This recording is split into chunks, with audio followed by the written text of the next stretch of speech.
Buenas tardes.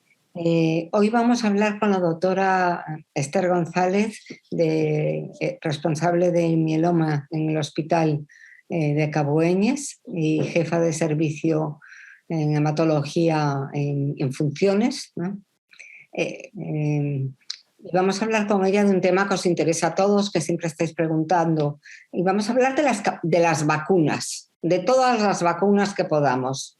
Entonces ella nos va a explicar qué vacunas necesitamos, por qué, cuándo hay que ponerlas, y espero que os guste y que lo atendáis porque creo que es muy necesario.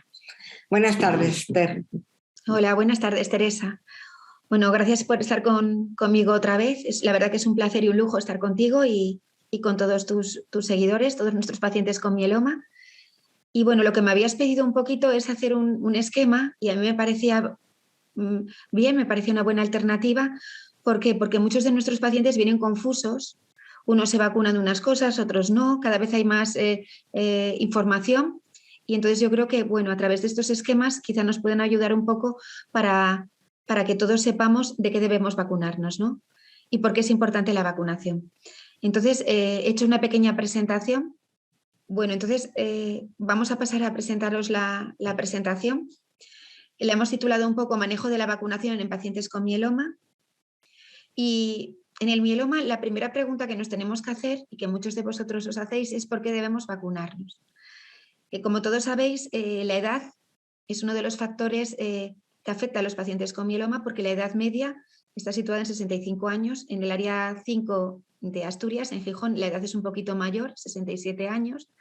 Y entonces hay un concepto que está relacionado con el deterioro gradual del sistema inmune provocado por el avance natural de la edad, que es lo que se conoce como inmunosenescencia, ¿no?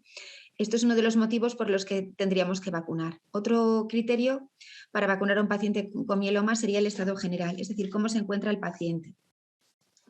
Y el estado general viene dado, entre otras cosas, por el estado tumoral. El mieloma es una neoplasia y como proceso tumoral puede afectar a distintas partes de nuestro cuerpo, ¿no?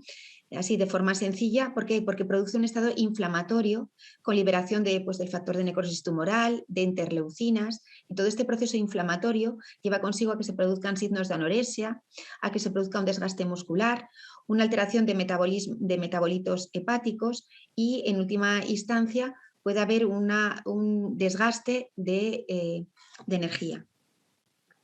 Todo ello va a favorecer a que el paciente se encuentre más frágil, más débil y más propenso a procesos infecciosos. A esto habría que añadirle un tercer punto, que son las comorbilidades. Fundamentalmente la afectación renal, que la provoca el propio mieloma, acordaros de los signos CRAB, la afectación cardíaca que tenga el paciente, la afectación pulmonar, y no debemos olvidarnos de otra patología por sí importante, que es la diabetes. Otro factor a tener en cuenta es la inmunoparesia, que sabemos que es la disminución de la cantidad de inmunoglobulinas no afectas por debajo del límite normal respecto a las anteriores. Se dan un 50 o un 80% de los pacientes con mieloma, más frecuente los mielomas sintomáticos. De hecho, es uno de los criterios que nos indica como de mal pronóstico en un paciente con mieloma. Y por otra parte, otro de los aspectos sería el riesgo que tenemos a infecciones. El grupo español, os pongo ahí un score que lideró este grupo, fundamentalmente personas como Cristina Encinas, etcétera, llegaron a establecer como una serie de valores, de factores de riesgo que nos pueden favorecer tener mayor peso a la hora de tener infecciones. Estos eran básicamente 4 puntos o 4 variables, que es por una parte tener una albúmina baja, el ECOG, que es el estado general, lo que hablábamos de cómo se encuentra el paciente, el sexo, el ser masculino parece que puntúa de manera negativa o peor, y el mieloma que no sea un subtipo, que no sea IgG, es decir, ser un IgA, un IgM, pues todo ello se pondera y nos favorece cuanto mayor cantidad de estas variables tengamos, es decir, tenemos las 4, tenemos mayor riesgo de infecciones. Todo ello hay que unirle a este quinto punto, hay que unirle el sexto, que quizás sea el más importante, que son los tratamientos que está recibiendo el paciente. Estos tratamientos pueden favorecer infecciones. Así, por ejemplo, los inhibidores de proteosomas pueden favorecer infecciones por herpes.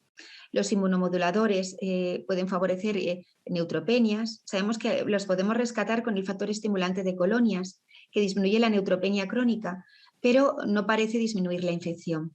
Anticuerpos monoclonales, como todos conocemos el daratumumab, que favorece la neutropenia, la linfopenia, la neumonía.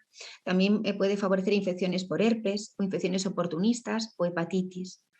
Los corticoides, fundamentalmente la desametasona a dosis muy altas, dosis superiores a 160 miligramos por semana, que son las que solemos utilizar los hematólogos, pueden favorecer también infecciones oportunistas o también infecciones por herpes.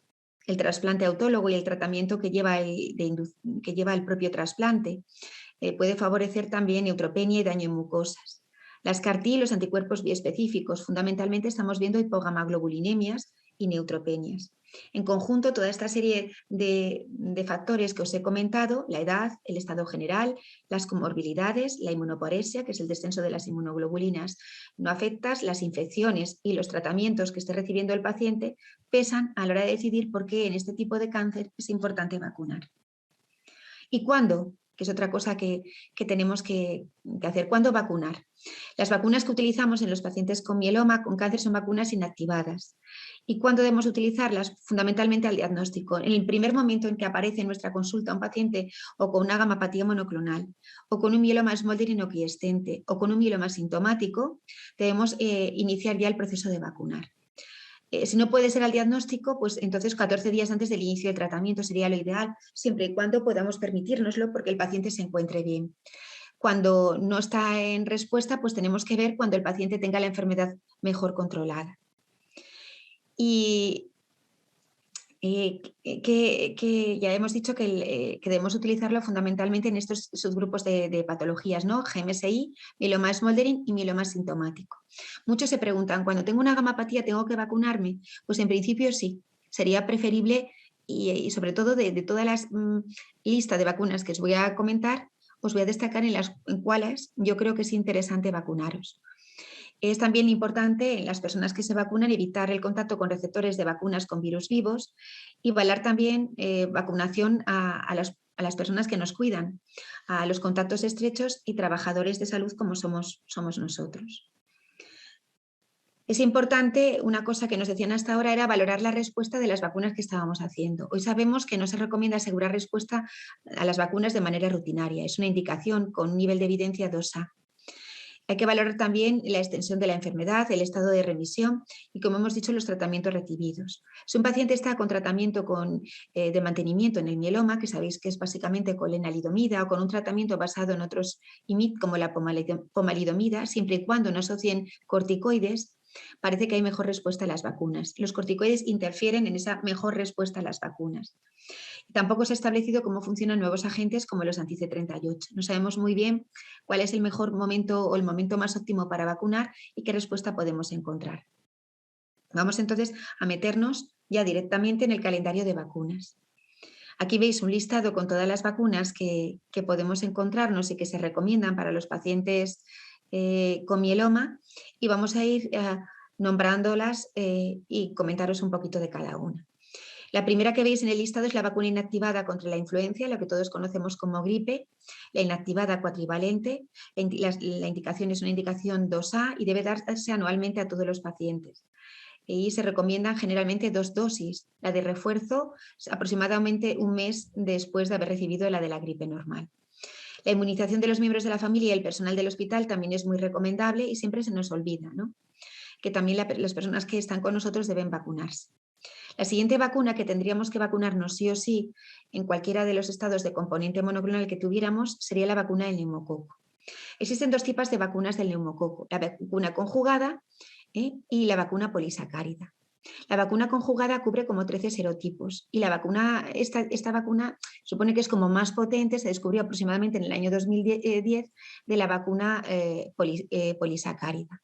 Tiene que haber, muchas veces no sabemos cuál es la que tiene que ir antes o cuál tiene que ir después. Bueno, tiene que ir antes, se nos pone la vacuna conjugada, debemos seguirnos de la vacuna polisacárida con un periodo de unas 8 semanas. Es decir, entre una y la otra debe haber 8 semanas, siempre y cuando comencemos con la vacuna conjugada. Si comenzamos en sentido contrario, en viceversa, ¿no? Empezamos con la vacuna polisacárida, la que cubre 23 serotipos, se puede dar la vacuna conjugada un año después de la anterior.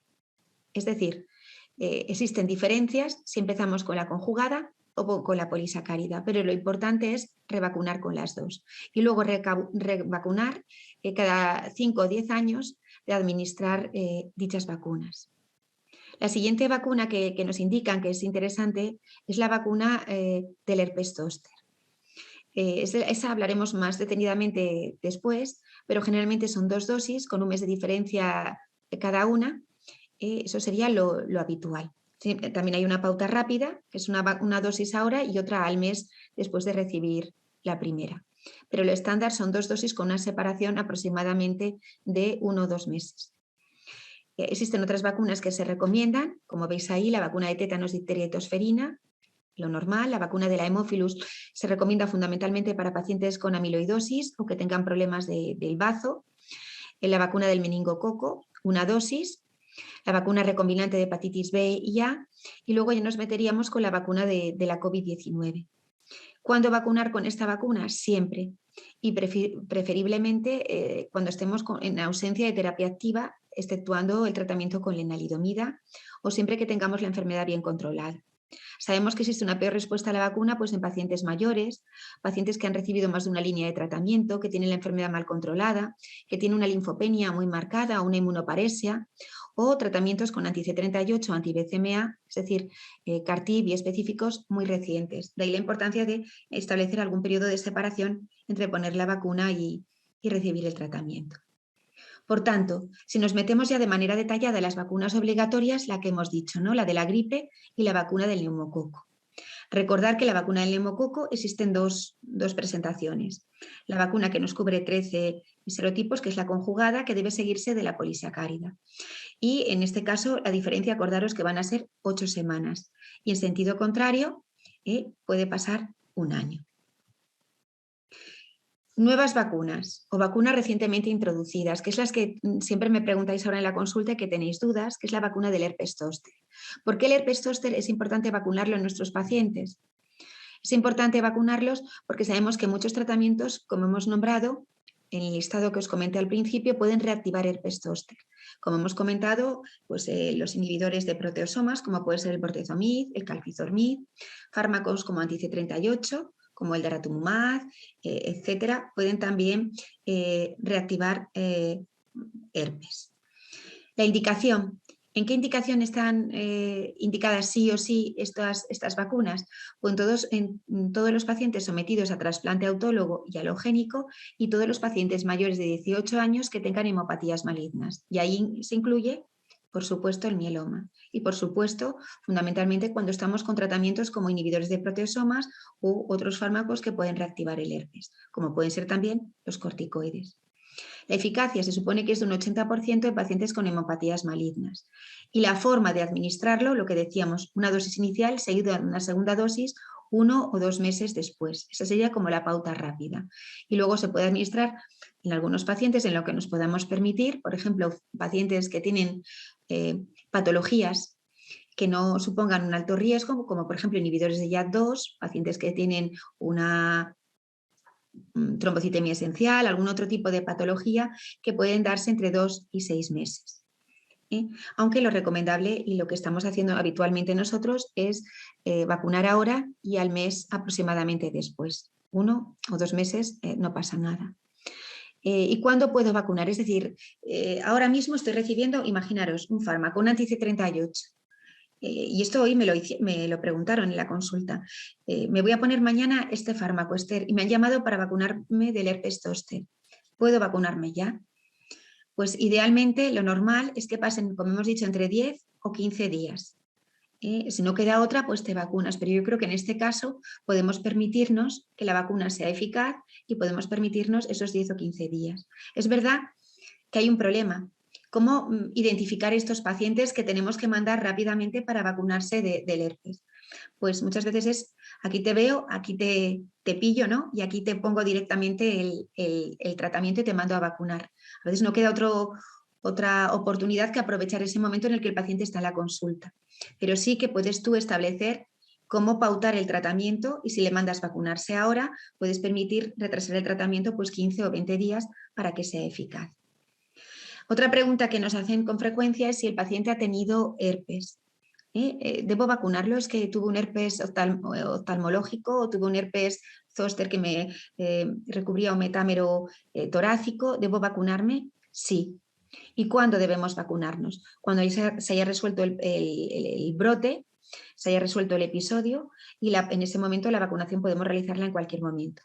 En el caso de que el paciente en ese momento tenga el brote activo, a día de hoy es verdad que no existe ningún consenso sobre cuánto tiempo hay que esperar para poder vacunarle de la vacuna del herpes zóster. Pero, por ejemplo, en Estados Unidos se recomienda que se administre la primera dosis cuando haya pasado la fase aguda de la enfermedad y los síntomas se hayan disminuido y al menos haya pasado un mes desde la primera dosis, ¿no? Entonces, realmente lo que se espera es el sentido común, ¿no? Que la primera dosis se administre cuando haya pasado la fase aguda de la enfermedad y la segunda dosis se administre a un mes aproximadamente de la primera dosis. Y eso es lo que podríamos hablar del herpes. Seguro que luego, Teresa, porque esto es una pequeña presentación para luego pararnos en alguna pregunta concreta, ya nos metemos con la vacuna de la COVID-19. Sabéis que la vacuna de la COVID-19, los criterios para ponerla es claramente pacientes en primer lugar mayores que se encuentran en instituciones, residencias, etcétera, y dentro de ese grupo de pacientes mayores, frágiles, también encontramos los pacientes oncológicos y dentro de ellos se encuentran los pacientes con hemopatías agudas como pueden ser los mielomas. Entonces, sabemos que la variante que ahora está circulando es la variante Ómicron, que sabéis que tiene una capacidad de escape inmune superior al resto de las variantes, tiene una capacidad de replicarse muy rápidamente, pero es poco contagiosa. Las variantes que nos estamos encontrando ahora, el linaje, pues es la BA.4, la BA.5, que vienen a representar el 87 o el 97% de los casos, y es cierto que ya empezamos a encontrarnos con la BQ.1. ¿no? ¿Qué quiere decir esto? Todas estas siglas y que nos confunden, pues que hay distintas variantes o distintos linajes de la Ómicron y que todas ellas, hasta el día de hoy, lo que sabemos es que son poco agresivas, pero que se contagian muy rápidamente. Por ello es importante vacunar y siempre debemos vacunar cuando diagnostiquemos un paciente con mieloma o con GMSI, es decir, con una gamapatía monoclonal. Y como hemos dicho, mejor en ausencia de terapia activa. Siempre acordaros que si estás con lena de mantenimiento no pasa nada, no hace falta que el hematólogo te suspenda la lenalidomida para poder vacunarte o bien con la enfermedad bien controlada. Y preferiblemente antes de la colecta de los progenitores hematológicos, ¿no? hematopoyéticos y 3 meses después del trasplante. Esos serían los momentos más idóneos para vacunar de la COVID-19. Antes te decían esperar 6 meses, ahora vale 3 meses después del trasplante autólogo. ¿Y en quién encontramos la peor respuesta? Pues fundamentalmente en pacientes mayores, lo que hemos dicho, con el que tenga la enfermedad mal controlada, que tenga una linfopenia o una inmunoparesia muy marcada y que estén con tratamiento activo, pues fundamentalmente los anti-C38, los anti-BCMA, y dentro de los anti-BCMA incluimos los biespecíficos, además de las CAR-T y el trasplante autólogo. La siguiente pregunta es ¿cuántas dosis poner? Hay pacientes míos que me dicen, me he puesto 6 dosis. No, no hace falta ponerse 6 dosis, ¿no? Vale con ponerse las 4 dosis que son las recomendadas en pacientes de riesgo. ¿Y deben ponerse las 4? Pues sí. Esther, es que hace 2 días tuve una infección por COVID. Bueno, si tuviste una infección por COVID siempre te dicen esperar habitualmente entre 2 o 3 meses tras la infección de COVID. No hace falta esperar 6 meses en pacientes inmunodeprimidos, básicamente porque la capacidad de respuesta a la producción de anticuerpos es menor. Por tanto, la recomendación clara es la vacunación. Hay una publicación reciente de pacientes con hemopatías malignas, era una N, os pongo ahí, de más de 1.548 pacientes y de estos 275, es decir, cerca de 300 pacientes eran mielomas y tenían la vacunación, estaban vacunados correctamente frente a la COVID y se infectaron con este virus, ¿no? Con el COVID, pese a estar bien vacunados. ¿Y qué pasó en estos pacientes? Que la tasa de mortalidad fue de un 9%, muy significativamente inferior a la era prevacunación, que en nuestros pacientes con mieloma la tasa de mortalidad era muy elevada y en estos hablábamos hasta de un 31% o más. Y sabíamos que de estos pacientes hay que también señalar que cerca del 60% de ellos habían recibido un tratamiento específico para el COVID. Un tratamiento específico para el COVID que se basa en anticuerpos o en antivíricos, que veremos después. Por tanto, los factores que salían de mayor peso para que la enfermedad estuviera más descontrolada en los pacientes COVID eran pacientes de mayor edad, con enfermedad activa y COVID crítico, y que más además tuvieran comorbilidades. A mayor comorbilidad, pues mayor mortalidad, lo cual también se entiende, no solamente tener el mieloma, sino también tener otras comorbilidades asociadas. Y como efecto protector, pues parece que funcionaba el haber recibido anticuerpos monoclonales frente al COVID-19, tanto en monoterapia o combinados con otros antivirales. Estos resultados están sacados de un estudio realizado por el Grupo Europeo de Estudio de Patologías Hematológicas, y dentro de ellos ha colaborado una de nuestras hematólogas del servicio en distintos estudios recopilando datos. Por tanto, las conclusiones que sacamos son conclusiones que son reales, son de nuestros pacientes y de lo que vivimos habitualmente. Aquí os pongo un poco el listado, que es otra de las preguntas que os hacéis. Yo creo que esto lo manejamos cada vez mejor los hematólogos, porque nos enfrentamos al día a día, nuestros pacientes son muy inmunodeprimidos y estamos acostumbrados. Os puedo decir que en mi servicio el Paxlovid parece como algo de lo más habitual. Están acostumbrados los hematólogos a prescribirlo. Entonces, los tratamientos para el COVID se pueden dividir en dos grandes grupos, antivirales y anticuerpos monoclonales. Solo hay un tratamiento hasta el momento, que es un anticuerpo monoclonal que previene que se desarrolle la COVID-19, y es el Ebusel, que es un fármaco que se pone de manera intramuscular, se pincha en la región glútea. Y el Ebusel al principio era un poco lío su manejo, y nos decían que el paciente había que medirle los títulos de anticuerpos. Y si el paciente tenía unas serologías con títulos superiores a 260 Baus o más, pues dependía, que a lo mejor no merecía la pena ponérselo o ponérselo, era realmente bastante lioso. Ahora, la última recomendación, que es de hace muy poquito, te dicen que no merece la pena, no está recomendado pedirle títulos de anticuerpos para saber si el paciente ha desarrollado anticuerpos frente a la COVID. No es necesario ni es preciso. ¿Vale? O confían un poco en el sentido crítico o el buen juicio, podemos decir, del hematólogo responsable del paciente. Dicho de otra manera, si yo tengo un paciente con una patología hematológica, voy a poneros un linfoma, que está siendo tratado, por ejemplo, con rituximab, yo pienso o sé que ese paciente va a tener una gran predisposición o facilidad para coger la COVID y que ésta sea grave, porque el paciente va a tener dificultad para desarrollar anticuerpos frente a esta infección. Entonces yo ahí sí que le pondría el Ebusel. Y lo mismo puede pasar en determinadas situaciones en pacientes con mieloma. Tú tienes delante el paciente y valoras lo que hemos comentado con anterioridad, las comorbilidades que tiene el paciente, sabiendo cuáles son los factores de mayor riesgo de mortalidad, cómo se encuentra la enfermedad, si se encuentra activa o se encuentra controlada. Sopesas y según esos criterios, pues valoras que el paciente pueda beneficiarse de Ebusel. Os puedo decir que aquí en Asturias se están poniendo Ebusel fundamentalmente a los pacientes post-trasplante autólogo en la unidad de trasplante, después del trasplante, un poco para evitar que los pacientes puedan desarrollarlo porque todavía no están vacunados. Por tanto, es el único anticuerpo monoclonal que tiene esa indicación para prevenir que el paciente pueda desarrollar la enfermedad. Dicho de otra manera, se puede poner en cualquier situación que el hematólogo considere que el paciente tiene gran riesgo de desarrollar esta infección. En cuanto a antivirales, pues sabéis que si el paciente ingresa, los antivirales siempre es cuando el paciente ya tiene la infección. Es decir, yo ya tengo la COVID-19, me echo en mi casa el test de antígenos, me sale positivo y aviso al hematólogo.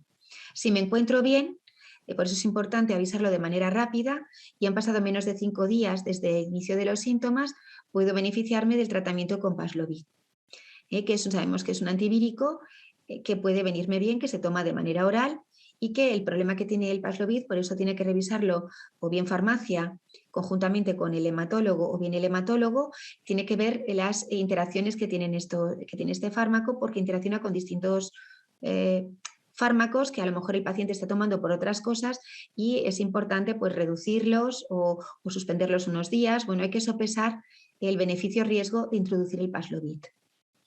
Eso es básicamente el tratamiento que tenemos ahora, ¿no? El Paxlovid oral, si ha pasado menos de 5 días, y cuando el paciente ingresa seguimos poniendo el Remdesivir, y siempre y cuando han pasado menor o igual a 7 días desde el inicio de los síntomas. Y dentro de anticuerpos monoclonales, el que tenemos ahora es el que os he comentado, el Ebusel, que se pone de manera intramuscular. Es cierto que te dicen que tienes que tener alguna precaución para que los pacientes tienen riesgo de desarrollar eventos cardiovasculares o trombóticos. Lo hemos puesto a distintos pacientes y no hemos visto ninguno, la verdad. Y también puede haber eventos como disminución de la cifra de plaquetas. Otros fármacos como el Ronapreve, la verdad es que lo utilizamos menos porque tiene menos indicación en este momento, porque sabéis que no tiene actividad frente al Omicron. Y en principio estos son los fármacos, también está el Sotromibat, que se pone intravenoso, y también se puede considerar, es un anticuerpo monoclonal si el paciente ha pasado menos de 5 días desde el inicio de los síntomas. Un poquito, sabéis que esto no es algo que debemos seguir al pie de la letra porque está en continuo movimiento, es muy dinámico. Lo que sí os puedo recalcar, ahí os pongo el Paxlovid de otro color, de color naranja, porque es lo que podemos utilizar en este momento para el tratamiento cuando el paciente ya está infectado y se han pasado menos de 5 días. Y lo que podemos usar sí o sí es el Ebusel, que lo podemos usar para prevenir, no cuando el paciente ya tiene la enfermedad, ya tiene la infección, sino para evitar que la desarrolle. Y te da lo mismo, insisto, antes era importante la titulación de anticuerpos para saber si el paciente tenía o no tenía anticuerpos frente a la COVID, ahora ya es el sentido crítico o el sentido común del hematólogo que tienes delante. Y por último, otra pregunta que os suele surgir es las vacunas frente al TASPE, frente al trasplante autólogo, ¿cuándo ponerlas? Bueno, pues lo habitual es ponerlas a partir de los 6 meses, con la salvedad, como hemos dicho, de la COVID-19, que ya se puede poner a los 3 meses. Y se recomienda realizar la vacunación pues, de la influenza, de la difteria, tétanos y tosferina, del meningococo, de la hemofilus influenza, de la polio, de la hepatitis A y B, del neumococo, tanto la vacuna conjugada como la polisacárida, con recuerdos cada 3 o 5 años. Ahora incluiríamos el herpes y, como hemos dicho, la COVID-19. ¿Vale? Estas son un poco las vacunas que se pueden poner. El herpes, pues podemos ponerla ya, al igual que la COVID-19, a los 3 meses, pues a los 2 meses de haber realizado el trasplante. Y repetirlo, acordaros, se puede hacer una pauta rápida a los 2 meses, 1 o 2 meses después de la primera dosis, o bien una pauta más extendida según la prisa que nos corra. En estos pacientes, pues lo habitual es utilizar la pauta rápida, ¿no? Porque nos interesa que el sistema inmune esté rápidamente fortalecido. Y esta era un poco la presentación. Teresa, si queréis comentar alguna cosa o algo que te quede. Voy a empezar por la COVID. Vale, muchos pacientes Vale, sí, me preguntan, muchos tienen ya la cuarta dosis, ¿no? sí. Algunos le están llamando para la cuarta dosis y otros les están llamando para la quinta dosis. Esto depende un poco de... Ay, que no me acuerdo el nombre que me dice. ¿De qué departamento? Porque no depende directamente de hematología, ¿no? Claro, esto depende del servicio de preventiva, pero tampoco cada comunidad autónoma está un poco descentralizada. Cada comunidad autónoma lo realiza de manera diferente. Lo normal es que el paciente, las dosis tienen que ser 4, no 5 ni 6, ¿no? Y el paciente tiene que... Lo que pasa que a veces, bueno, pues lo que tú tienes que decir es que cuando te llaman, pues decir, oye, yo ya me he puesto, como hacen nuestros pacientes, yo ya me he puesto 4 vacunas. No pasa nada si te pones la quinta, pues no creo que pase nada. Es más, refuerzas tu sistema inmune. Lo que sí se ha demostrado es que a mayor vacunación parece que la respuesta mejora. Eso de que las personas dicen, no, me he vacunado una vez, no genera anticuerpos. No, lo ideal es vacunarte de las 4 dosis y luego valorar si el paciente, según la respuesta que haya tenido, si merece la pena lo que hemos dicho. Si es un paciente de alto riesgo, pues a lo mejor merece la pena, si no ha desarrollado anticuerpos, ponerle el Ebusel, si está con un tratamiento activo y la enfermedad está descontrolada. Yo creo que eso ya es un poquito a cómo se encuentre el hematólogo delante del paciente. Lo que sí está claro, Teresa, es que sí que tenemos que recomendar la vacunación de la COVID-19, que son 4 dosis y que tienen que ponérselas y que no pasa nada. Y que, claro, la otra cosa es que he tenido la COVID hace 2 días.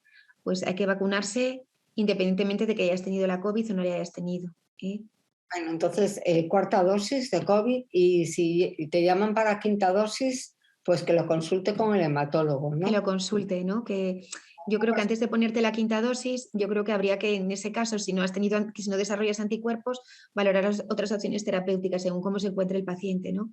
Pero si no Antes sabes, de... para saber si se desarrollan anticuerpos hay que hacer ¿no? Hay que comprobarlo. Claro. A ver, ahora te dicen que, fíjate, para el Ebusel te dicen que no hace falta medir los anticuerpos, ¿no? Si el paciente, ahora ya es el sentido común. Si tú te encuentras un paciente con un mieloma, ponte que tiene una linfopenia súper llamativa, una inmunoparesia tremenda y está con un tratamiento con anti-C38 o con un anti-BCMA, a mí me pasa, tengo un paciente ahora dentro de un ensayo clínico que está con un biespecífico, que es un chico joven, pero tiene una inmunoparesia muy marcada, pues le ponemos cada X tiempo inmunoglobulinas. Y el chico estaba vacunado de la COVID-19. Entonces yo creo que es un poco seleccionar aquellos pacientes que a lo mejor sí, pues a lo mejor sí que pueden beneficiarse de la utilización de anticuerpos monoclonales u otras alternativas terapéuticas.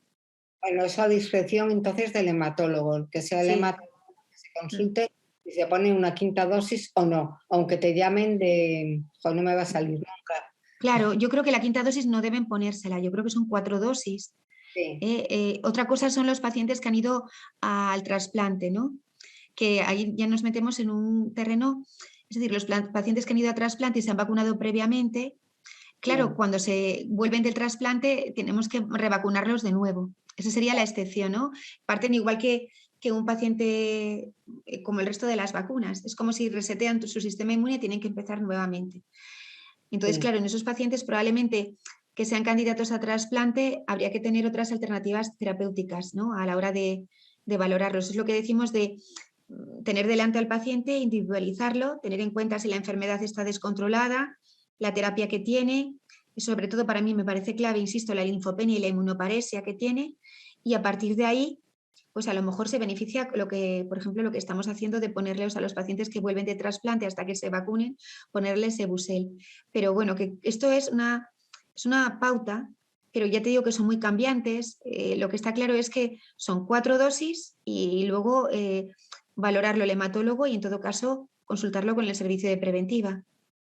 Bueno, la inmunoparesia, para los que no lo sepan, es la bajada de las inmunoglobulinas. Tú puedes tener una, pero si tienes por debajo de lo normal la A y la M, ¿no? Sí, tú por ejemplo, es lo que dices tú, si tienes un mieloma IgG, es decir, es la disminución controlada de las inmunoglobulinas no afectas por debajo del límite de la normalidad. Es decir, si tú tienes un mieloma IgG, pues imagínate, pues lo que tendrías descendido es la IgA y la IgM. Es decir, la IgG la tienes alta porque tienes el mieloma y tienes, o está la IgG la tienes normal porque estás con un tratamiento activo ya, pero tienes un descenso de las otras. Entonces eso te predispone mucho a infecciones.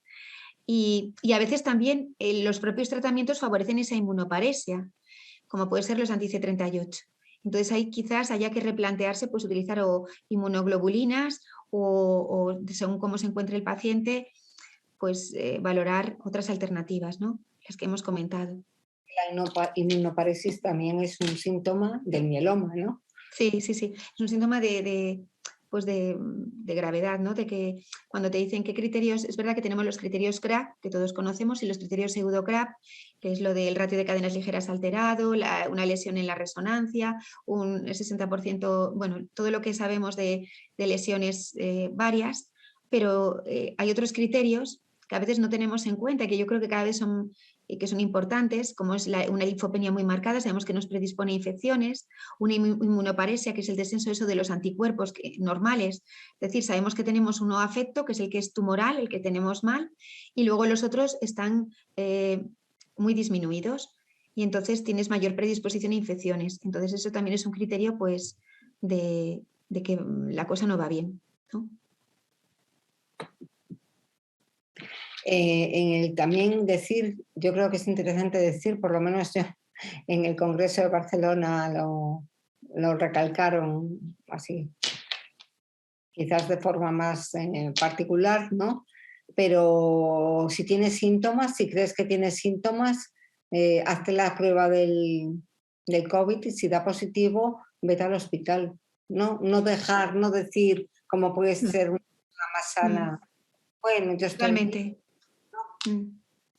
Fíjate, eso que estás contando ahora nos está pasando, porque como lo que decía ahora, ¿no? Que las variedades ahora sabemos que la variedad Omicron tiene una capacidad, lo que decíamos, ¿no? Una capacidad de escape inmune enorme frente al resto de las otras variantes que hemos visto. Sabemos que tiene una gran capacidad de transmisión, pero es menos grave. Entonces, ¿qué está pasando?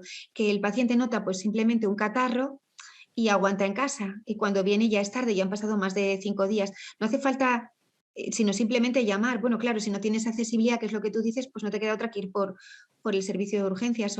Pero yo creo que en este caso que la enfermedad no es grave, pero que sí puede afectar, porque sabemos que los tratamientos se ponen en hospitales de día, que son hospitales diáfanos, abiertos, donde los pacientes comparten espacios, por lo menos el nuestro.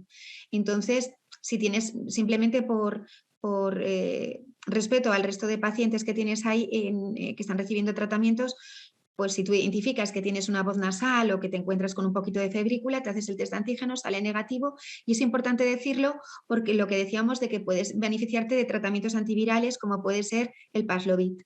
Si tienes la enfermedad, entonces puedes empezar avisas al hematólogo y le dices, oye, mira, estoy con estos síntomas, y puedes empezar de manera inmediata. Es cierto que si la enfermedad, bueno, pues si tienes fatiga, si te encuentras mal, pues ahí sí que tienes que acudir al servicio de urgencias. Pero es verdad que los pacientes ahora como que se han relajado. Nosotros ahora tenemos el test de antígenos en la consulta y se lo hacemos a los pacientes.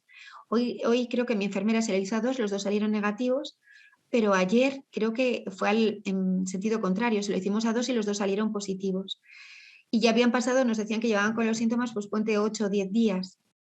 Entonces, bueno, tampoco puedes ya ofertarles nada, sino simplemente que estén en casa, tranquilidad, y seguro que va a ir todo bien. Pero es una pena en este tipo de paciente, sobre todo si está con tratamiento activo o tiene la enfermedad descontrolada, pues lo que dices tú, no avisar, no estar alerta. Bueno, y hay que ver, para acabar con la COVID, hay que ver si tienes defensas contra ¿es aconsejable? Vale, antes te decían que sí que se podía medir, ¿no? Los títulos, y te decían que con serologías o títulos superiores a 260 Baus, pues como que estabas protegido. Ahora, bueno, pues en principio yo creo que los pacientes tienen que vacunarse y en principio, salvo los pacientes que tienen la enfermedad descontrolada o tienen criterios de gravedad o tal, que en esos pacientes sí que yo mediría los títulos para ver si puede beneficiarse de algún tipo de anticuerpo tipo el Ebusel. En el resto yo creo que no es necesario. No hay que estar constantemente, si el paciente tiene la enfermedad controlada y se encuentra bien y tal, yo creo que hay que vacunarse y ya está. Acabamos con la COVID, que sigue Vale. existiendo para nuestra desgracia, ¿no? Aunque parezca que no. Aunque parezca que no. Sobre todo a mí me llamaba la atención, por eso las había traído y las traía apuntadas, las variantes que hay. Ahora empiezo a ver la variante BQ1, digo, madre, esto parece como que jugamos a un, no sé, estamos con palabras, a ver, dime la palabra BQ1, BA.4, BA.5, bueno, ¿no? Entonces cada día nos encontramos unas nuevas. Lo bueno y el mensaje que hay que transmitir es que no son graves, que por el momento no hay ninguna evidencia de la gravedad, aunque hay que tenerles respeto. Eso está claro, que sobre todo en los pacientes que están inmunodeprimidos, insistir en la vacunación. Vale, bueno, pasamos a la del herpes zóster, que también creo que es interesante hablar porque hay pacientes a los que se les está llamando para poner la del herpes, y a mí me gustaría también, fuera de hematología, quiero decir, no es hematología exactamente quién está llamando, y también me gustaría saber, bueno, me gustaría aclarar, ¿no?, que la pastilla o que la vacuna no evita el tratamiento profiláctico, ¿no? La No, aciclovir. bueno, esa es la gran duda.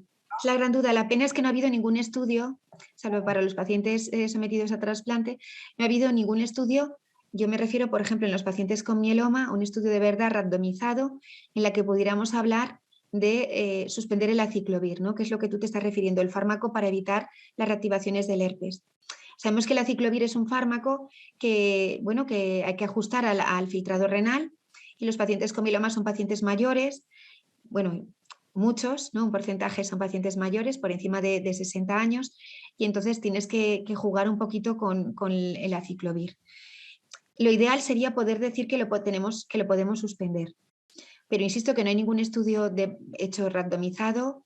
Creo que es uno de los grandes retos, y quizá que sea algo para proponer, ¿no?, para saber si podemos suspenderlo, por muchas cosas porque beneficiaría bastante a los pacientes. Sin embargo, sabemos que el aciclovir no solamente protege del herpes zóster, porque esta vacuna solo es del herpes zóster, sino que también protege de otros virus de la misma familia, como son los herpes simples o el CMV, el citomegalovirus. Por tanto, el aciclovir también estaría indicado para cubrir esas posibilidades, aunque sabemos que son menos frecuentes, también pueden pasar en nuestros pacientes. Está claro que los pacientes sometidos a trasplante autólogo deben vacunarse de la vacuna del herpes. Los pacientes, el resto de pacientes, pues nosotros, es lo que decía antes, ¿no?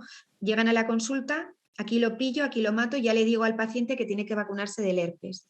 Y en el área 5, en Asturias, se hace a través, en el área 5, en el área de Gijón, se hace a través del centro de salud de primaria, que la verdad es que funciona sensacional. Tú lo pones en el informe que tiene que vacunarse del herpes y se vacunan. La pauta que siguen es la pauta rápida, una dosis ahora y otra al mes o a los 2 meses.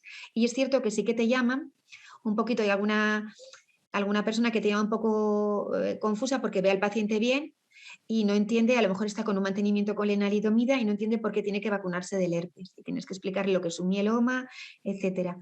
Pero en principio, lo ideal en un paciente que está con un mantenimiento de lenalidomida es no suspender nada del tratamiento que está haciendo.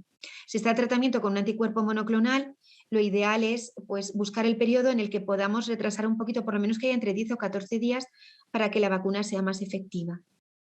Y es cierto que Estados Unidos son los únicos que han lanzado una recomendación en la que dicen un poco, no, tampoco es que haya una evidencia, ni de que a los 2 meses de haberte puesto la segunda dosis, quizás podría suspender el tratamiento con aciclovir y que dejan un poco eso a criterio del médico responsable. Yo creo que ahí también se podría sopesar un poco, ¿no? Yo a veces pienso que a lo mejor yo, mis pacientes, personalmente, a lo mejor aquellos pacientes que no tienen inmunoparesia, que se encuentran bien, que están solamente, que no están con altas dosis de corticoides, o pues a lo mejor sí que después de una correcta vacunación del herpes, podemos intentar del herpes zóster suspendérselo. No lo sé, supongo que es algo a considerar, ¿no? Pero por el momento no hay ninguna indicación para dejar el tratamiento con aciclovir.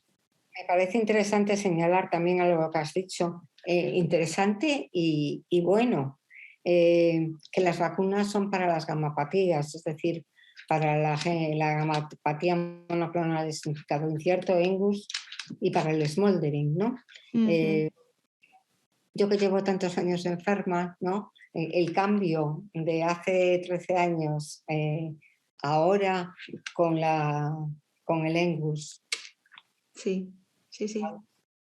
Es uno de los cambios mayores que se y pueden... creo que es algo muy, muy interesante porque yo creo que el grupo español, cuando registraba, de hecho nosotros le mandamos información, creo que lideraba el proyecto Joaquín Martínez del 12 de octubre, que era un poco todos los pacientes que habían tenido COVID, era dentro del grupo español, se hizo un registro y se vio que también en un primer momento solamente solicitaban datos de mieloma y luego ya pasamos a solicitar datos de mielomas smoldering y también de GM6, porque se veía que las GM6 en las primeras olas parecía que también se habían visto más afectadas, porque realmente tiene una disregulación, ¿no?, del sistema inmune.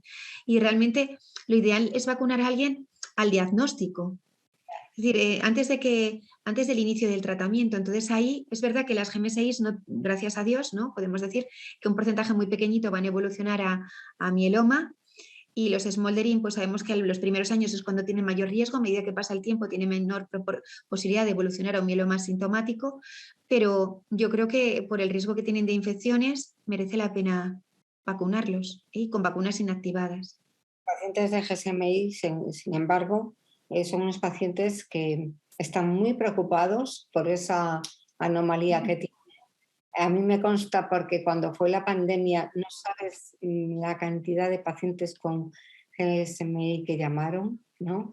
Incluso, pacientes, incluso personas que la padecían, estaban en urgencias trabajando porque eran profesionales, ¿no?, de sanidad, y decían, y yo podré seguir trabajando aquí y tal. Entonces, que ahora dentro de este gran grupo de las gamapatías no se tenga en cuenta la GSMI para La vacuna me parece muy importante y me parece incluso como esperanzador para los que la padecen, porque se sienten más amparados. Bueno, eso es una apreciación mía, ¿no? De lo que Sí, hablo.